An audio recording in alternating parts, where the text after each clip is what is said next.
Bonjour mes chers amis, bonjour mes chers auditeurs. La pandémie et beaucoup plus, disons, le confinement a enfanté une utopie, la démondialisation. La pandémie qui a frappé le monde a reposé la question de la pertinence de la mondialisation. L'idée était pourtant louable.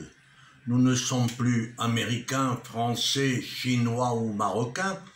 On est des terriens qui cohabitent une même et seule planète.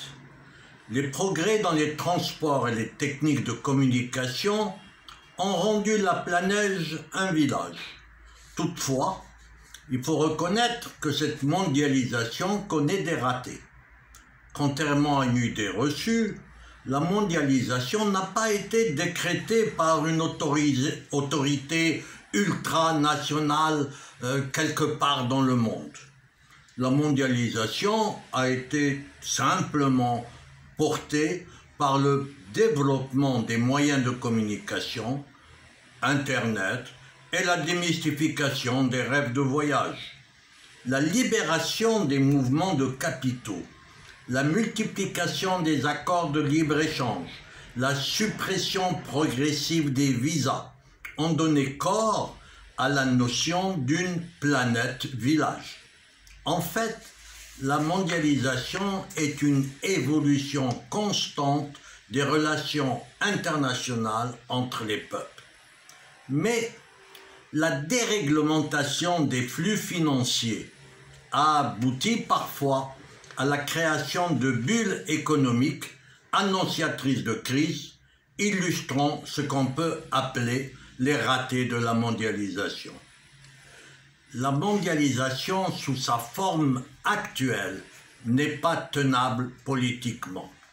Si elle a tiré des millions de personnes de la pauvreté, les classes moyennes des pays développés ont par contre subi les méfaits d'une mondialisation aux effets pervers.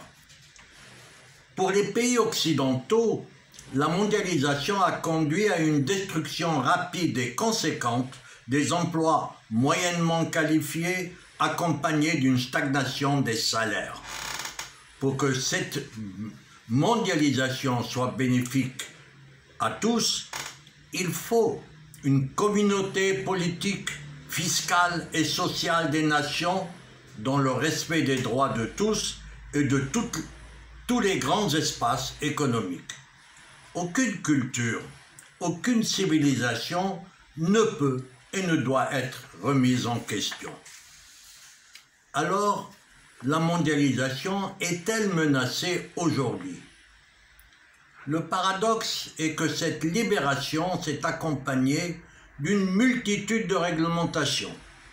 Les États-nations, par contre, ont été dépossédés de leurs principaux leviers d'action.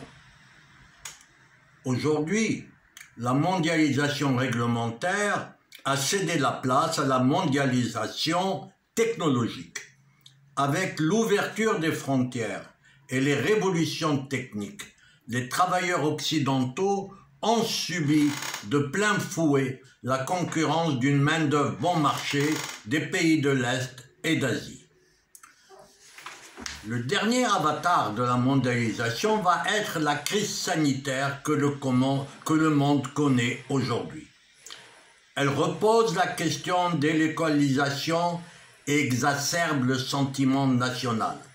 Oui, certaines activités stratégiques doivent être rapatriées, voire nationalisées, particulièrement dans l'industrie pharmaceutique.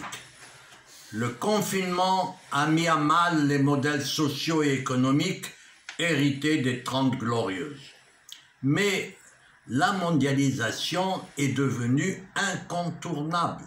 C'est aux gouvernants de trouver la réponse idoine aux victimes collatérales. Le capitalisme doit évoluer vers un capitalisme social et les entreprises doivent devenir citoyennes. Les écarts que l'on constate aujourd'hui entre pauvres et riches, entre nantis et les autres, doivent se réduire drastiquement. C'est une question de survie de notre modèle économique et sociétal. À demain, si vous le voulez bien.